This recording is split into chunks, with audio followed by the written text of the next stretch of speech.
Disco 100, man, and I am very, very, very blessed. Today I got my partner in crime, man, my good childhood friend. Um, Never forgot where he came from, man. Cool dude. Mr. Gil Green, 305 Films. How you doing there, sir? Man, blessed to be on here with the old school homie, man, from the MIA. And I don't even know people, you might even think our roots start in high school, man. Our roots started at the youth center, man. I I, remember when I remember Ryan Covea was breakdancing over at the youth center, man. So I that.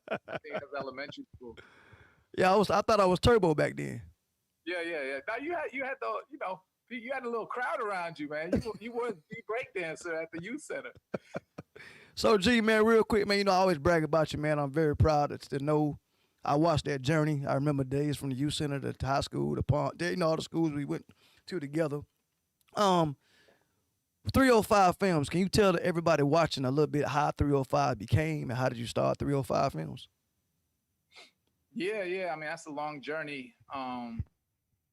It starts with me having a passion for hip hop music, growing up in Miami, and always being involved in some way or fashion in the music, and from DJing to rapping to breakdancing at the youth center, just being in love with that culture. And then we talking about '80s where it was like it wasn't a very accessible culture for mainstream, so it was no MTV really. There was no internet. You can't just download a song. So it's like if, for instance, if you heard a record that was a hip hop record, you weren't going to hear it on the radio. You might have to hear a pirate radio station like Luke and Uncle Al had in Miami, or you might have to go to 15th Avenue or Grand Avenue during Goombay or one of the one of the spots where you might hear it. So being indoctrinated into that culture at an early age, man, I fell in love with it, and I got the opportunity to study film in school and take my love for film and my love for the music and make music videos, man, and direct music videos. And it's been over 20 years now of directing. So that led to eventually starting my own company, 305 Films. I journeyed to New York and I went to college in New York at NYU's film school. Then I made a way out to the West Coast and lived in LA and did the whole LA thing for some time. And always knew I'd probably have to bring it back to the crib. And my father actually got sick, so I came back down to Miami to take care of him. And always listening to the universe kind of opened up when I came back to Miami and said, you should start 305 Films with a partner of mine, Judd Allison, who was a producer. And it was one particular video that really set it off. It was DJ Khaled, "We Taking Over." Mm. Um, See, as a director, you get hired by other companies. You kind of like an artist on a roster. So like the way like an artist might be on Def Jam or Universal. So when I was a director and I was making some noise, I was under a big production company in LA, and DJ Khaled, who we all know in the crib, from being a DJ and doing all the dance hall stuff and the Mix 96 stuff, had this huge record, and the company I was with, because they didn't have a big budget, they didn't want me to do the video.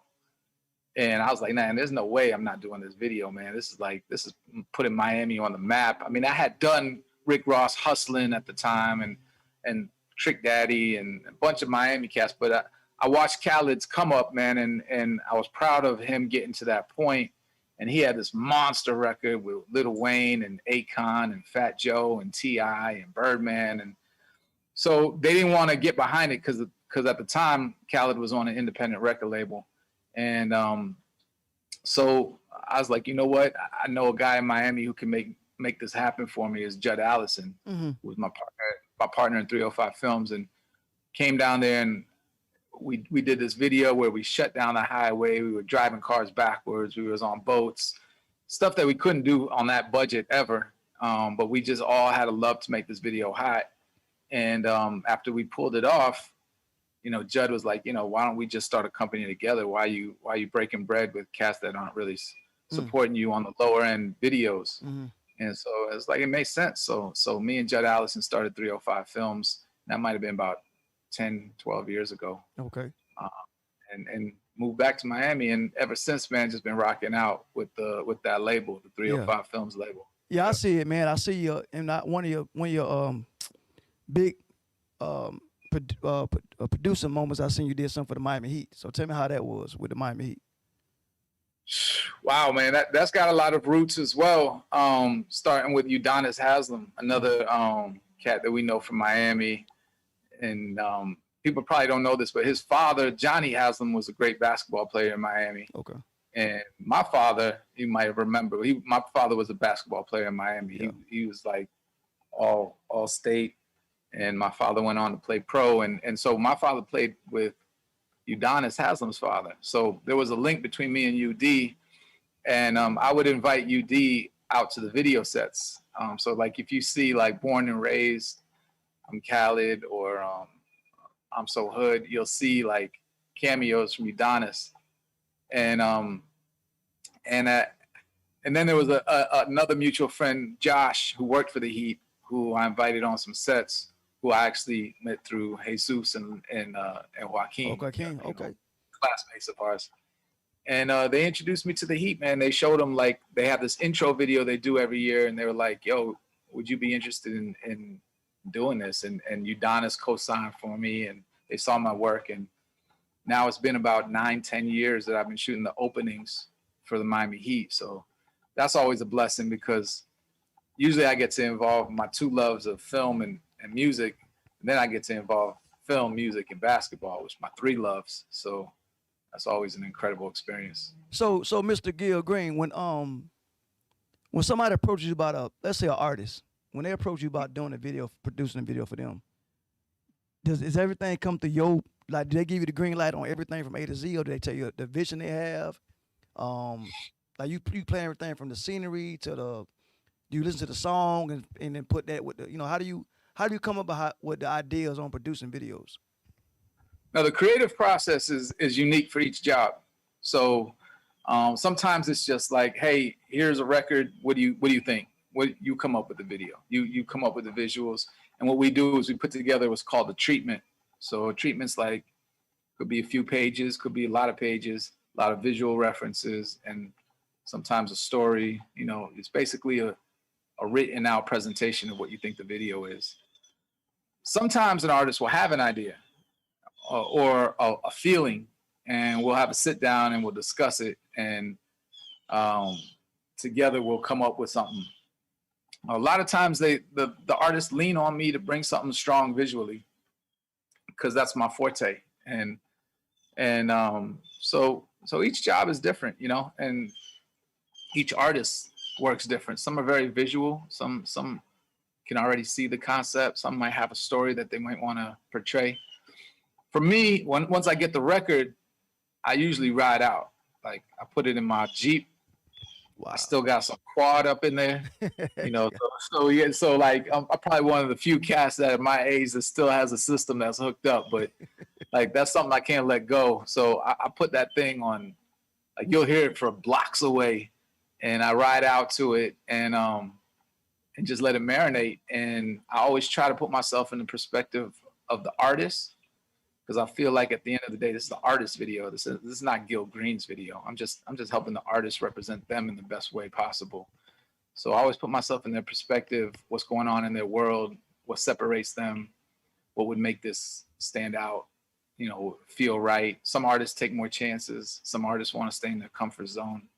But just really every job has its own unique feel. But for me, it's all about the music. That music, just the visions start happening in my head once I hear it. So is it safe to say that 99% of the videos correspond with the actual lyrics of the song to tell a story? Sometimes, sometimes these rappers be rapping about stuff that doesn't even make sense, man. Sometimes it's just lyrics for lyrics. It's like just to make something rhyme. But sometimes there's a story. So, like, for instance, a great example of that is, like, I did a video. It's one of my favorites for Lupe Fiasco called Bitch Bad. Now, Lupe, he's a real deep, conscious, rapper. So he was talking about a bunch of deep stuff about the word bitch and how we use it and stereotypes.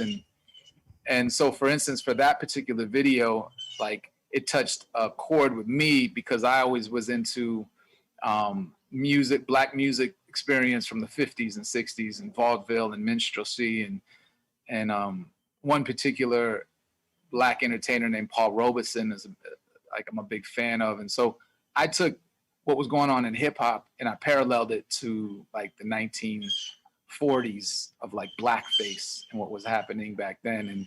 And so for me that was deep, and I was able to dig into the lyrics and make a parallel. You know, I try to follow the lyrics, you know, when there's a conscious message. One of the first videos I did, I think it was 1999, was Trick Daddy America. And my cousin. And yeah, there's your cousin. Yeah. So Trick was talking some conscious lyrics on it. So we made a video that surrounded that, you know. So again, everything is particular to the song. Sometimes it's a song just to have fun.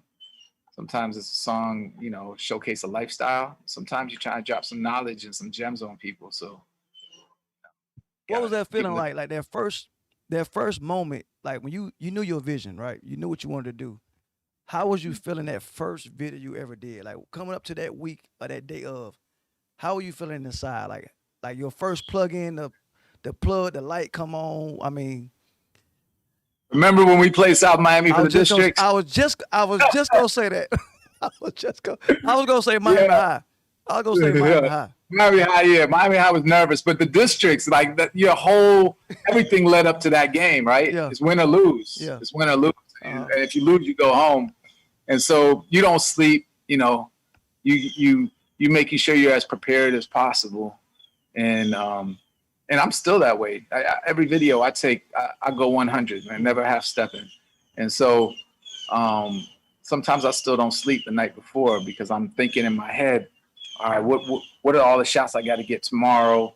What's the best way to execute it? Did I miss something when I was prepping this? So, yeah, man, when you love something, man, it stays on your mind 100% of the time. And for me, luckily, I fell in love with what I do on a daily. And man, it takes over. It takes over completely. I told you before, man. I remember coming out of the gym. And I'm not even gonna lie. I know you had a great car, I believe. I don't know what kind of car it was. I think it was a Maxima. You Camry. You sitting on this little Radio Shack keyboard, and me and Johnny, we was like, man, what you doing, man? Come on, bro, let's go. And you know, you always, y'all go ahead. I got you. I'll see you at practice tomorrow. You always would do that, whatever you was playing with. I remember like yesterday. And then when you finally, I never forget when you finally went to New York and disappeared for a while. And I never forget, man, I was home and it came up. It was a documentary on you. You did a video for somebody. I was like, hold on, that's my dog. But you always had that vision. Yeah. So what's left? Yeah. What's left, Mr. Green? Like, what's left now? What's left for you to do out there? Oh man, this is just the first chapter, man. Next chapter is gonna be a lot more interesting and a lot more eventful. A music video is 3 to 5 minutes of capturing your attention. But a movie, now that's an hour to 2 hours. Wow. So and a series, that could be 100 hours. You know, so basically I love having an audience. You know, I love people sitting back. I don't know, you know, even when I was at Gables, I would beg the teachers, like, instead of a book report, can I do a movie, like a little 5-minute movie? So if you was in my English class, you probably saw some of my movies in high school. I would put together these movies and I'd sit in the back of the classroom and just watch people's reactions because I loved it. Like, are they going to be emotional when I want them to be emotional? Are they going to get excited and hyped when I want them to get hyped? Like, did I study my craft enough to get the mood that I'm trying to get from them? So on a music video level, it's great to capture their attention for 5 minutes. The artist, boom, they sell records. It's great. But a movie, you could really get into a character. And so the next stage is going to be about movies. Okay, we're going to go, what we looking at for the name title? We're going for The Crib or biography? I mean, you know, I don't want to give out too much, but definitely, like, Miami is all of my flavor comes from Miami. It's like, so I'm going to give back to the crib. And I recognize, you know, what made me and growing up around the friends that I grew up with and, you know, being the white boy that was allowed to come around the way, was a big thing in the 80s, you know? So it was like, you know, I always appreciate those moments and the bond like we had as a basketball team and friends. And so being able and being privy to seeing those things, like not everybody knows, you know, how Uncle Al used to rock out. You know, like you had to be there to understand that kind of cultural experience. Not everyone understands a sound clash down in Perrine, you know, how these DJs used to go at each other. So I'm gonna take everything that I grasped as a youth and manifest that I can't wait to see it. Now the event you do every year around Christmas time, I believe. Are we doing that again this year? Are we going because the COVID? Like, real quick, how has the COVID affected you as far as the job you do right now? I mean, for the most part, like, you know, there's precautions taken on set. Mm-hmm. You know, you have to get tested, and there's all these rules and mandates that you have to follow to make sure that anyone that doesn't feel safe feels safe. Okay. Around this time. You know, travel is restricted. I just got back from Dubai, so Dubai allowed travel there. So I did a job out there, but like, for instance, I had a job in Canada that couldn't do because I would have had to quarantine for like 2 weeks. Wow. Couldn't afford to do that. So like most people, it's affecting everyone, but for the most part, I'm blessed, staying educated, trying to make sure like learn as much as possible from all the different areas of information that's out there, and keep it moving. So you said Canada. My next question is, how far in advance does someone have to book you, like, to reserve your services? Well, you prefer. You know, Let's say prefer. Let's say what you prefer. Yeah, things move fast. Like music video world, they move fast. Like sometimes they want to shoot a video in 2 weeks, Ooh. you know, 3 weeks, Wow. and just I either may be available or may not. Commercials, they usually have a lot more lead time, so they might plan it a month or 2 months in advance. Obviously, when you know that next level is going to be a little bit more preparation when you're doing features and dealing with actors and stuff like that. But usually, it's about could be anything from like 2 to 3 weeks to a couple months out. So what you said commercial? What commercials have you done so far? You can on top of your head. I know you've probably done a bunch of them. Right, I'm supposed to do one this week with Quavo and Sweetie for Doritos, and that got nixed due to their breakup. Oh wow, that's right. But then you do one with I know you do stuff with Pitbull all the time. Yeah. This year we did a Boost Mobile commercial, which was a big one. Like crazy effects. We put Pitt in a jet fighter. Crazy job. Did you fly the jet? No, it was fake. It was. We just built the cockpit, and then they built the plane in post production. So, I don't think I was gonna fit in that cockpit, but nah, man, I've been able to do a lot of commercials. Everyone from like Bud Light to Timberland boots. You did sneakers too. I think you did sneakers as well. One sneakers. I did Champs. You know, you name it. So I've been fortunate also to, aside from music videos, do commercials as well. So that's all. Now the women in the video, you know your boy Ryan. You know, y'all call me Ryan, y'all don't call me Disco. So I tell people that call me Govea, or you call me Govea all the time though. But females, how do y'all get the females, and how do you go through a booking agency, or they reach out to your 305 film with their headshots? How do you get the women? And I know you ain't got to go far. I'm gonna be kind of, you know, I'm gonna keep it 100. We got them at the crib 24/7, Publix and everywhere else, so we ain't gotta go far. So how do you get the female?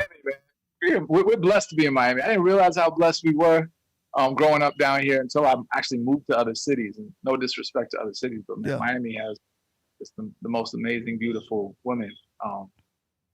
But we use a casting agent. I mean, you know, sometimes I know women and I just know that this particular model might be the right one for this. Mm-hmm. Like maybe she has a certain look, or she can, if it's a Jamaican video, she can whine a certain way, or, you know, speak a certain patois when she talks. But a good friend of mine, her name is Lashana Stanley. She's got a company called Ethnicity Models. Mm-hmm. For all the models that are interested or women, ambitious models that want to be out there, I would reach out to her and subscribe to her Instagram and see when she does castings. What I love about Lashana is she teaches these women to have respect for themselves. It's when they come to the audition, it's not about like just trying to show skin to try to get a job. You don't need to be chewing gum in the audition. Like come in and you demand respect, you give respect, and it's a mutual, two-way respect thing. So I love Lashana because she started when I started. We were like 20 years deep in this. So have you ever had a situation, of course I don't want no names, that y'all had some women on set and that particular artist didn't want that type of shape, size, skin tone for that particular video? It happens all the time? Yeah. Oh man, I had one situation where an artist, again, we won't say no names, but he wasn't sure which one he wanted for the lead. So he was like, book them both. And then I'm gonna when I see him on set, I'll decide. And so, all right, we spend the money to book both girls, have them on set. And then he peeps them out from the trailer, he watches them, and then he picks. And so now I'm left with the job to tell the girl that didn't get picked that she's not going to be the lead in this and break her heart. So, I mean, that kind of stuff happens all the time, but for the most part, it ain't so cruel. Okay, so Mr. Green, so pretty much the lighting and all that kind of stuff, you do everything from A to Z, like you book. I'm trying to figure out what goes into an actual video. Man, that's a great question. That's a great question because people don't understand how you spend $200,000 on a music video. They're like, well, my cousin got a camera. 200,000? Oh, sometimes more. Oof. Like, yeah. And exactly. So people are like, man, my boy has a computer and a camera. I can shoot a video for 5,000. Let's go. And I'm like, well, you haven't really experienced what we put together on this level of production. So basically, there's different departments. Wow. I'm just the leader. The director is the leader, right? I have the vision, but I assemble the team like Voltron. So I have a camera department, which includes a cinematographer, focus puller, someone that's going to change the lenses. It's a whole department that just deals with camera and lenses. Then you got a grip equipment, like your grip department, which deals with what the camera is attached to, the dollies, the cranes, all of that. Then you got an electric department that deals with powering up all the lights.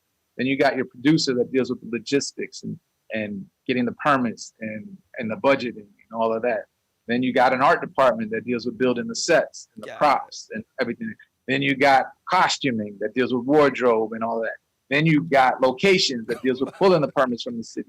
Then you got makeup and hair, which is a whole nother thing. So what I do is I bring the best team. I've assembled the best team over 20 years, and I'm only as good as my team. It's like basketball. It's not Gil Green might get his name on it, but it's all the people that are supporting the actual whole project that makes it so special. Man, that's a lot. It's funny because not to put you out there, but people know my friendship with you.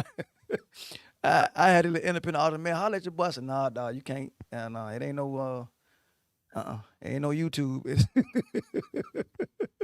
You can't. Now, you know what? You got to start somewhere, and I'm not knocking, like, videos can get done cheap. I mean, my first video, I sold my car to do it. This is before digital. This is before, like, these things took over. And there's always ways of doing guerrilla filmmaking, and big props to all of the directors out there that are doing it. You have to start somewhere. You can do amazing things, and it's all about your creativity. But after 20 years of like doing this on a level where it's like Hollywood style filmmaking, like, I definitely don't want to go backwards and say, okay, let me try to figure this out now for no money. I've built my career here, and I want to keep building it going up. So I'm fortunate enough to have come up in an era where we actually loaded film into the cameras and developed that film, and there's a different process. But now technology has allowed people to do things on their own, and you see fascinating stuff coming out. All right, real quick, tell everybody about the events you do in Miami, because I know we have the event coming up December. I didn't make the last two. because I know COVID stopped us from last year, Yeah. and the year Yeah, before we that didn't we have it had last bad year. The year timing. before that was off the chain. I I mean, seen every that. year is different. If you've been, every year is different. Last year was incredible. We had Taurus Riley and Baby Sham come and grab the mic on the dance hall tip. It's a Caribbean hip hop party, and it started out as just me reaching out to a bunch of my friends and saying, "Hey, let's just do a little barbecue, Mm. a little like, it wasn't even a barbecue, it was like a fish fry." And we did it in Wynwood, and this is before people even checked out the Wynwood. This is when Wynwood was dangerous, right? It was like they didn't want to cross over those tracks. That was 10 years ago or more, and since then, Wynwood has now like been revamped, regentrified. Now it's very hip to be there. So I feel like we kind of set off a whole vibe, as far as like doing an event. And this came out of, because I have a lot of clients that like to party. And so I would go to like the clubs like Live on Sunday and stuff like that. But I really didn't like it. I ain't gonna front. Like it was like a pissing contest. Like one group over here was ordering bottles, trying to outdo the group over here that's ordering bottles. Nobody was dancing together. Everyone was staring at each other. It was like, who's got more money? And man, if you grew up in Miami in the 80s and early 90s, then you understand what a real party's like, where people dance, like how the Pac Jam might have been, or like how like Line Key might I was have gonna say been, line key. Yeah. So I like when that unpretentious vibe. I don't like when, sorry, you're not wearing the right shoes to get in, or you're not on the guest list, or you have to get a table to get in here. So I came up with this idea where I didn't want none of that. I was like, I'm gonna do an event that everyone gets in. I don't care if you're a celebrity or not, and we're gonna have fun. And I'm gonna bring my DJs out to play the music they want to play and get people, hype. And it was great because all that unpretentious likeness was out the door. And like you would have people like Dwayne Wade and Gabrielle Union and Fat Joe, and they would be in there, but they would be in the mix with the people. They weren't separated by no ropes or nothing.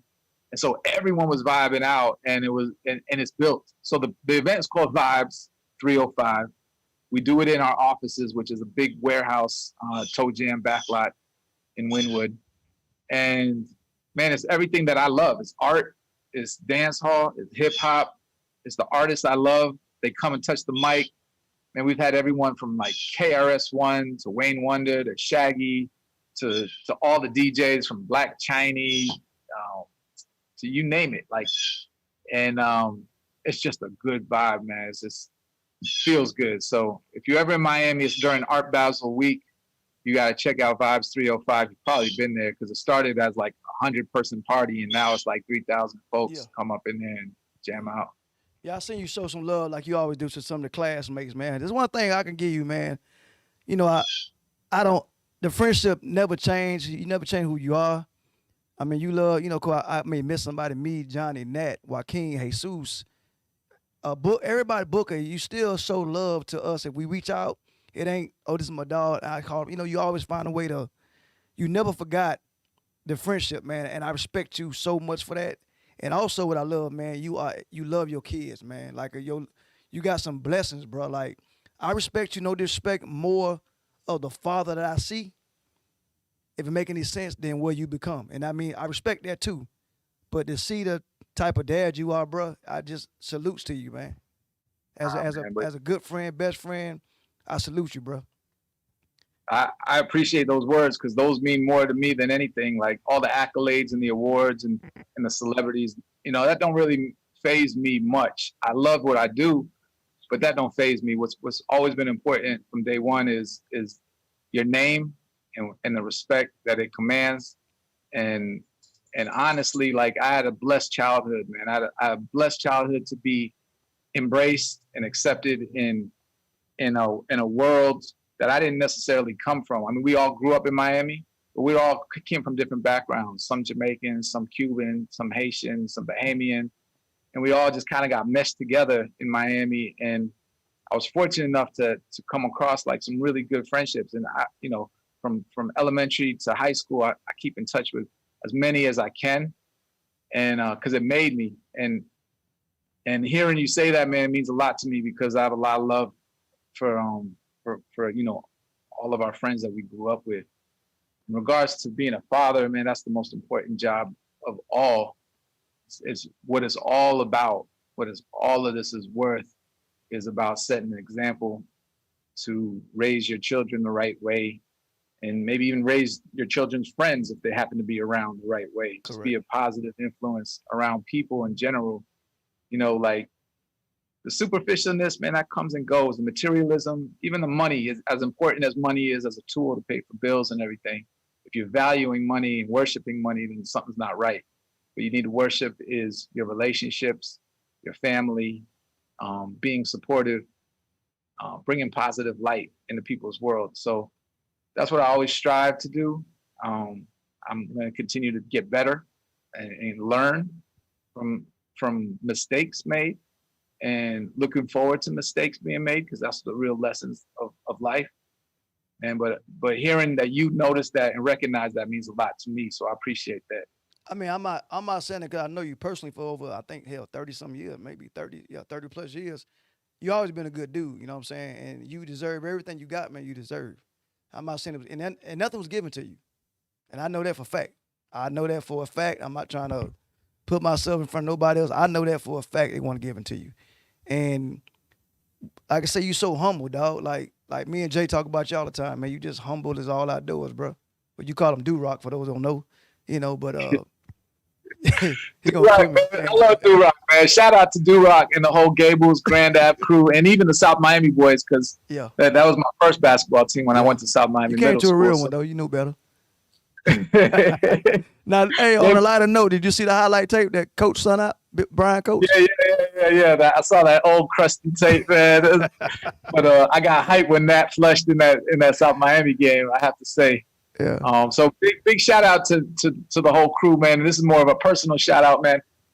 That Gables experience, that team, just every day riding out to find a game at a park with 10, 12 of your homies, and going to basketball practice, and all of us being on that free throw line and knowing that we got to run another suicide if one of us misses. Yeah.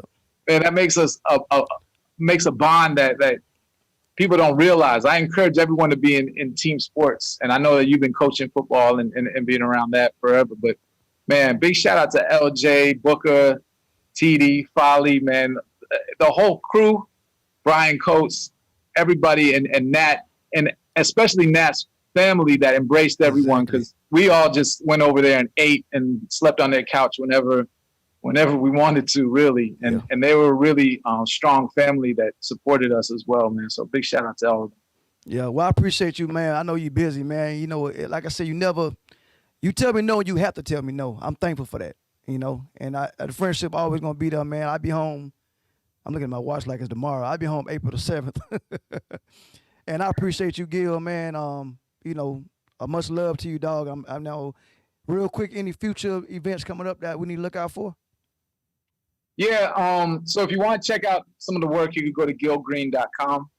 I'm in the process of relaunching 305 Films website, so that's not up right now. But I got a young director named Michael Garcia that I'm bringing up. Mm-hmm. So he's like the next talent out of Miami, who's doing big things on the video tip. But other than that, man, just understanding, like, we're in a crazy time right now where people are very judgmental. People are ready to throw you to the side and not even know what you're about. Just take time to learn about people. Take time to learn about other perspectives that might be out there, whether it's in business, politics, family, relationships. Man, life is really about listening to other perspectives and trying to understand people before you weigh in and start judging people. And if you could do that, man, things will get better around this place. That's what's up. Real quick, a funny story. When I first did this platform, I called myself, I want to show you some love. So I was playing, I decided to play like 7 of your videos. And YouTube shut me down. So I remember I called you like, man, what? I like, bro, what I do wrong? I didn't know that all that stuff took effect like that. Yeah. No, it's real, man. I mean, these are private companies. They decide what they want to put out. They decide what they want to cancel. So you just got to be aware of that. Understand that everyone always has an agenda, and so best thing we can do is build our knowledge to understand what that agenda might be. Yeah. When it comes to the videos, man, those videos are owned by the record label, and so there's money that's being made every time it comes through. So Okay. they won't let me sometimes play it, and Yeah. I'm the director, but it's not my video. So Yeah, I thought I was safe, man. I said, type my dog in. I typed in everything you produced. I said, his video. I'm thinking it's his video. He produced it. And them folks said, skeet, skeet, skeet, skeet. I got like 5 emails. yeah, you get canceled for playing Gil Green videos. Nah, but straight up, man, I wish it was like that. Yeah. Music videos is the one place that directors don't make residuals. Okay. Like if it was TV shows and everything, we'd have a little bit of every time it plays, we get a little bit of money, but nah, unless you own the record label, there's no ends to be made on that end. Okay, let me get a little sneak peek. I'm gonna throw some out there. You say you guys, have you been talking about doing a TV series, you said? Man, I can't even let it out. I'll leave it alone. You'll be the first to know. You'll be the first to know. Yeah. Put it this way, I've been building on this project for over 5 years. Ooh. I got all the heavy hitters in Miami involved. Ain't nobody can come down to Miami and visually do what we're gonna do to show the culture that we know, that we grew up in, to show all the pockets of Miami, from Little Haiti to Little Havana to down south, to the Jamaican tip, to the Bahamian tip, to the Haitian tip, to the Cuban tip, to everything that makes Miami have so much flavor, from the backyard fights to the boys in blue, man. It's like, this is the stuff that we recognize, man. And so when it comes out, it's going to be something really special. Because, when I was early in my career, I think I was like 21 years old, I did a film for 3-6 Mafia. Okay. It was called Choices, right? Uh-huh. It was like it did its thing. Like, this is about the time when like people were like VHS tapes and they were selling them and stuff, and it went platinum. And thank DJ Paul and Juicy J for putting me on at an early stage in my life and career. And that was over like 15, 20 years ago. And since then, people keep saying, yo, when are you going to do a film? When are you going to do a film? And I was like, that was like real early. So it was like running around doing what we could. But I was like, the next time we do a film, it's going to be like on that level that's like blows everyone away. So I've been taking time to make sure that all the ducks are in a row, and then when it comes out, it's gonna come out full throttle. All right. Well, your other mother want to play Pitbull or Mama in one of the videos. Big shout out to your moms, man. She's always been a good support for us growing up, man. Big shout out to Disco in the house. When you said it that day, I said that. When you kind of messing with it, man. But hey, I know you did a podcast show with Pitbull. How was that? How was that experience? Man, Pit's probably one of the most genuine people I know. Like, honestly, I was fortunate enough when I blew up early as a director. Man, it was before he blew up as a rapper. Mm-hmm. But I knew what he was doing in Miami. We knew, like, so every time I came to Miami, I would hit up him and his crew and be like, "Yo, bring him out as a cameo. Mm-hmm. Bring him out as a cameo." And Armando Pitbull, he never forgets those things, man. And that was important, and that meant a lot to him back then. So since then, he's become a mega star, a mega businessman, and one of the most genuine, real. I don't think you'll ever meet anyone that doesn't say this about Armando, man. One of the most real cast in this industry and in this world, man. I believe he does nothing but show love. He doesn't look for any shine. He really is just about, like, he's got schools that he's starting. He'll help people. He'll bail people out. You'll never even know. He's just 100. And man, I got a lot of love for Armando, Pitbull, the Chico, for showing me love. Like, even the commercial we did, man, that, like, most rappers won't make sure that the commercial company hires their music video director to do their commercial. Okay. You know what I'm saying? Like, in this world, it's like, oh man, I got a commercial. I'm gonna do a commercial. Sorry, I can't get you on this, dog, man. They want me to work with this director who does commercials. Nah, not Armando. He's like, yo. Yo's my team. Yo knows my flavor. He knows my brand. You're gonna come to all the meetings. I'll make sure that you do it like this. And that's what I'm talking about, support. Like, it's not just about him coming up. just making sure everybody comes up. And so it's real, man. 100 to that. And most cats don't know he played ball at South Miami too. He did. He's just a little old. I ain't Yeah, know. yeah. He's younger than us. He's I was younger gonna than us. say okay, cause I don't never. Of course I know who he is, but not like of course not like you, but I didn't know he played basketball. Yeah. Okay. Same. He's the Cobra. He came out with Flute. Remember Lucas Barnes? Yeah, I remember Lucas Barnes. Yeah. It's a little more like that generation. That generation. Okay. A few years back. But Pitbull has been in like 5, 6 different high schools in Miami, so he made a short stop in South Miami. Yeah. Okay. Played football. Yeah. So real quick, man, I seen some like maybe I know my timing sometime off, but Bon Jovi, man, like I seen that, man, like, that was just had to be some, and it was Bougie, it was a shop, it was Bougie Bonton. Buju? Yeah. Buju I worked with years ago. Okay, but those names, man, like those names, not to take nothing from nobody else. Yeah. Man, I feel blessed, man. I mean, Bon Jovi, like, man, that's a legend. Yeah, that's a legend. I mean, he's like Hall of Fame legend. How did that come about, Gil? I'm sorry, real quick. How did that come about? That hookup? He wanted to film in Miami. Uh-huh. And I'm 305 Films. So it's like if you want high production value, there's one place you're gonna go to in Miami. Now I film all around the world, but if you're coming into my backyard, you're gonna usually reach out. And so his record label knew that I was down here, and they were like, he's got a house in West Palm Beach or Boca or one of those areas over there. And like, yo, I want to do this video. And then while we're doing the video, they called him to do this other video that was going to go live on the presidential inauguration. And so we actually ended up doing 2 projects together where we filmed him singing the Beatles remake to Here Comes the Sun. And then we did another music video for him. So real cool cat. We kick it still to this day, man, going back and forth. And John Bon Jovi is like a legend, man. I was like, I can't imagine the stories he has in this industry. Well, again, man, I ain't gonna hold you up, man. I know you're busy. You probably gotta go write somebody else's video.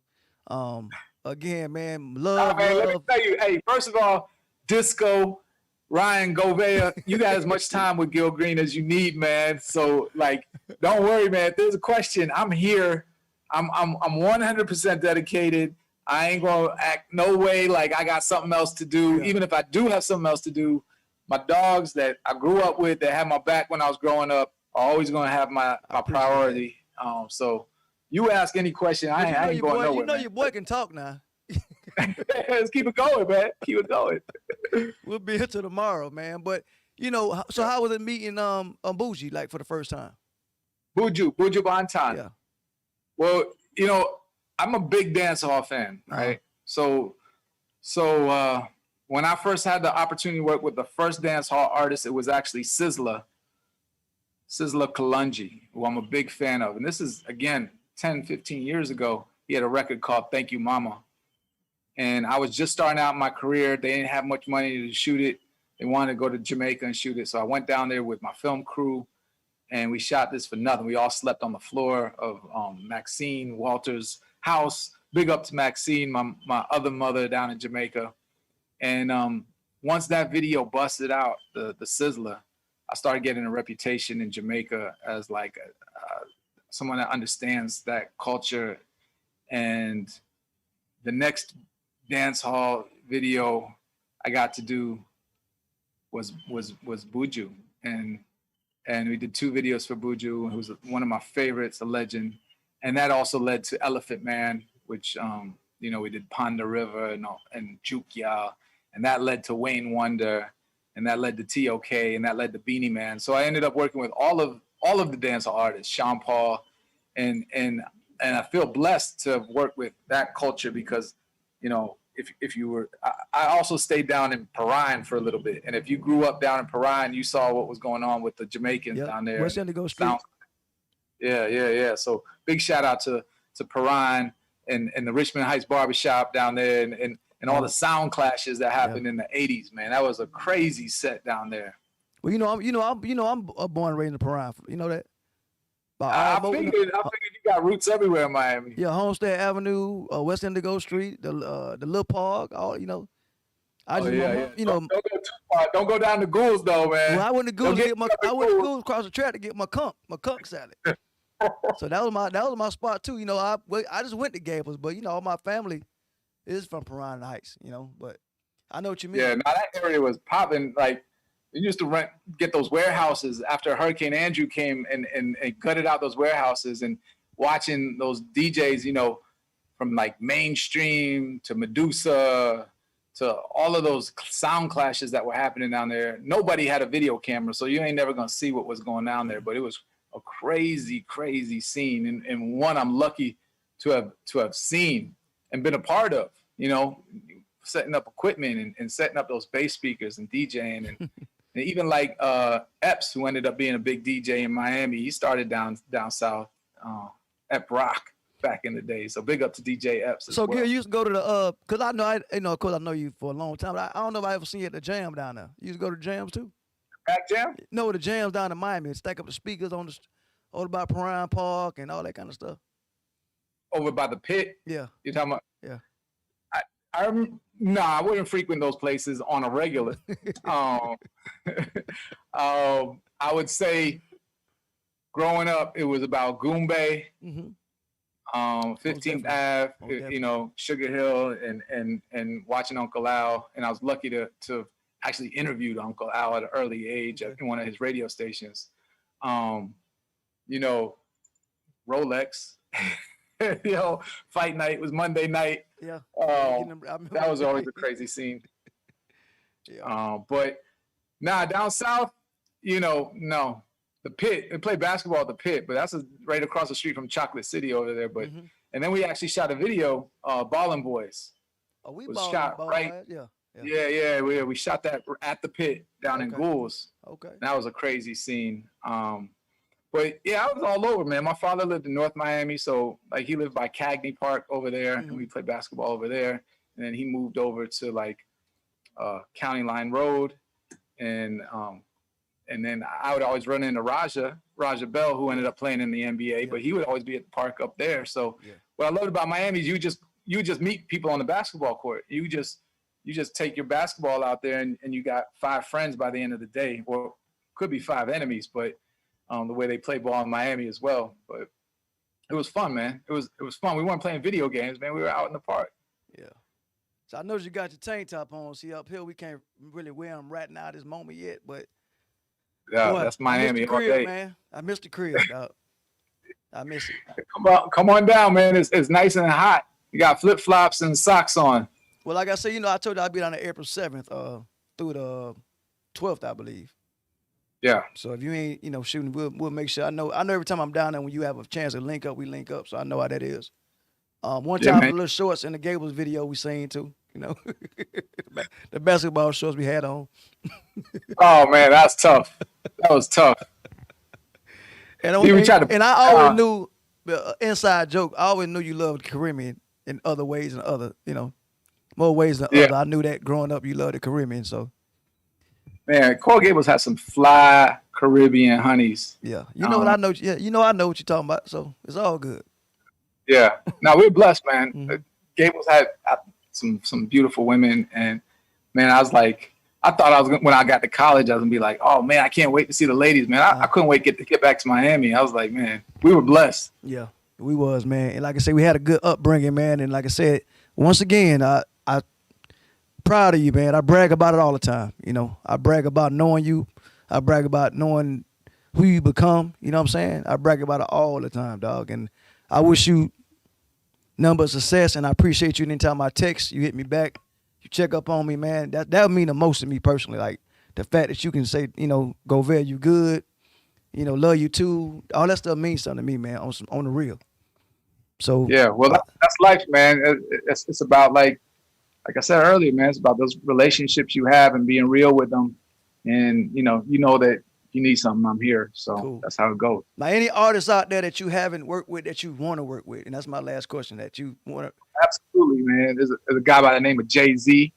Okay. I never had an opportunity to work for him. I think he's, what he's doing as a businessman and as a rapper for the last 25 years is incredible. I remember having his vinyl record when he rapped with the Jazz, the original, this in the 80s, man. So watching his career flourish has been amazing. I think he's one of the most intelligent dudes out there. So Jay-Z would be someone I would not only love to have a conversation with, to learn from, but maybe one day collaborate on a creative tip as well. Okay, can I give me one female? Shoot, I have to be his wife. Oh, I was gonna say, okay. Like, I would say Beyonce, man. She's a strong woman, or Rihanna, man. Rihanna's just that'd be the one I think, because you love that Caribbean. So I think it'd be Rihanna. Yeah. Rihanna got that. Woo. Yeah. That, man, I don't even know what you call it. The calamity. So have you worked with Drake, Grill? Yeah. I actually shot some of Drake's first videos, okay, man. Cool. When he first signed with Cash Money, his first like big video was with Lil Wayne, and it was what was the name of the record, man? It was a huge video. Did a couple with him. Okay. I did a huge one with Khaled. I'm on one. Okay. Did Aston Martin music with Rick Ross. Mm-hmm. Drake's a great guy, man. Watching him develop as well, from like young, he really scopes things out.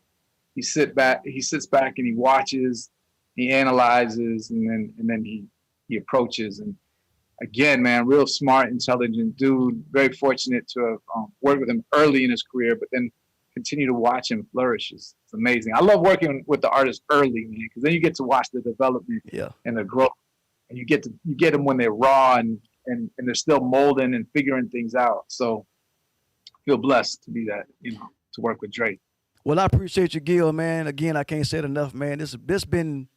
We did it at a 3:00 show. We keep replaying it, man. But again, bro, all I can say is salute. Love you much, dog. And I'll see you in about 2 weeks, hopefully. And I'm going to keep watching your journey, man. Stay in contact. And before we started the show, we talked about some stuff. I'm going to take your advice, bro, from the heart. I promise you. Yeah. I'll try that. Put it like that. I try that. I promise you. Yo, man, thank you for having me on, Ryan, DISCO100. Big shout out to the crib, because I know a lot of the Miami folks probably going to watch this, our friends and mutual friends, man. This is really about giving a shout out to them for always having my back, from all the cats on Grand Avenue, South Miami, Coral Gables, the whole area, Miami. Big up every time. Big shout out. Gil Green, checking out DISCO100, 305. Ride or die. I appreciate it, baby. I'll holler at you, man. Yo. Yep.